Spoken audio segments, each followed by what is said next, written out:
Panoorin nyo guys kung paano ito ma-3 3-star. Una naglagay muna siya ng balon para malaman kung may mga trap ba ito o wala tapos nilagay ang flame flinger nung nalaman na wala itong trap.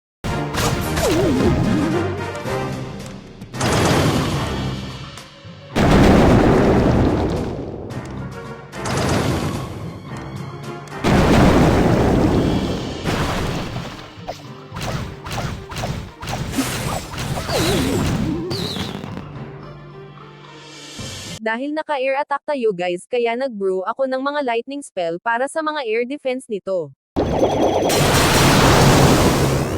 Ang paglagay into guys rekta sa air defense ng kalaban mas maganda kung may madadami na mga air defense din katulad into na air sweeper.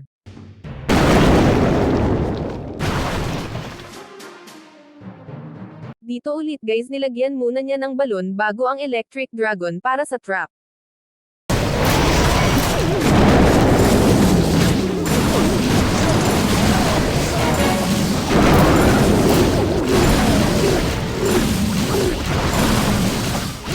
Dahil sa malinis na ang dalawang gilid into kaya niya nilagay ang mga dragon niya sa gitna guys para lahat ng mga dragon ay rerekta sa gitna into.